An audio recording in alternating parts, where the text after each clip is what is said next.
क्या आप जानते हैं कि खाटू श्याम आखिर कौन थे? उन्हें कलयुग का देवता क्यों कहा जाता है? और कैसे एक महान योद्धा अपना शीश दान करके करोड़ों भक्तों के हारे का सहारा बन गए? खाटू श्याम बाबा का असली नाम बर्बरीक था, जो महाभारत काल में महाबली भीम के पौत्र और घटोत्कच के पुत्र थे। उनकी माता का नाम मोरवी था, जो भगवान श्री कृष्ण की परम भक्त थीं। बचपन से ही बर्बरीक बहुत तेजस्वी, साहसी और दयालु थे।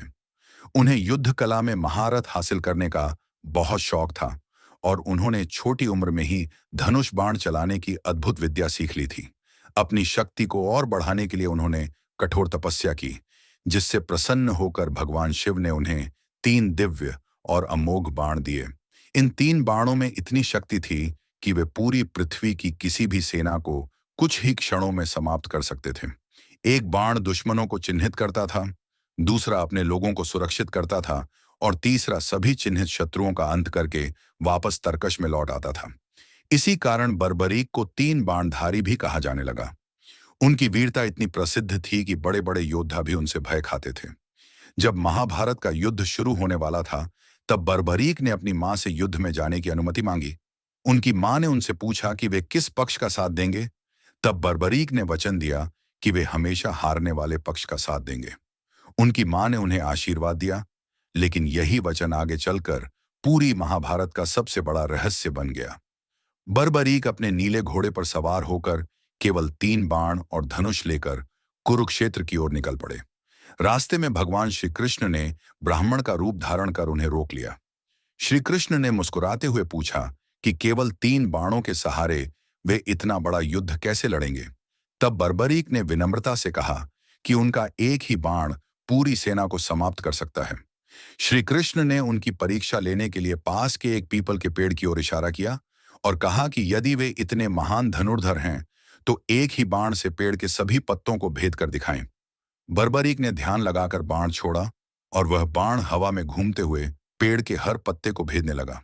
उसी समय श्री कृष्ण ने एक पत्ता अपने पैर के नीचे छिपा लिया, लेकिन वह बाण उनके पैर के चारों ओर घूमने लगा। तब बर्बरीक ने कहा कि ब्राह्मण देव, अपने पैर हटा लीजिए, क्योंकि उसके नीचे भी एक पत्ता छिपा है और मेरा बाण उसे भेदे बिना नहीं रुकेगा।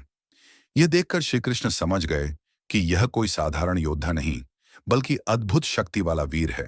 श्री कृष्ण जानते थे कि यदि बर्बरीक युद्ध में उतर गए तो उनका वचन महाभारत का परिणाम बदल देगा, क्योंकि जो पक्ष हारने लगेगा वे उसी का साथ देंगे और फिर दूसरा पक्ष कमजोर होगा तो उसकी ओर चले जाएंगे।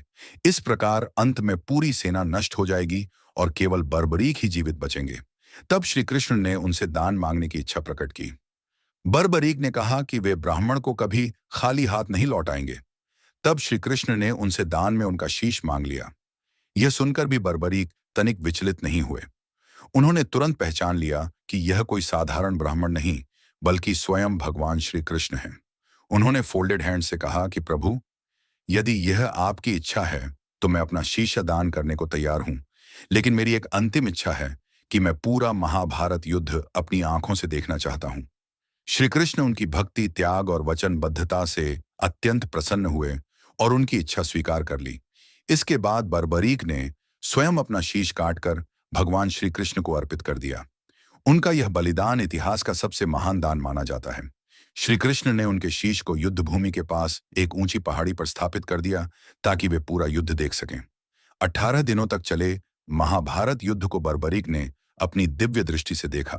युद्ध समाप्त होने के बाद पांडवों में यह चर्चा होने लगी कि विजय का सबसे बड़ा श्रेय किसे जाता है। कोई अर्जुन को महान बता रहा था, कोई भीम को, लेकिन तब श्री कृष्ण ने कहा कि इस प्रश्न का उत्तर केवल बर्बरीक दे सकते हैं, क्योंकि उन्होंने पूरा युद्ध देखा है।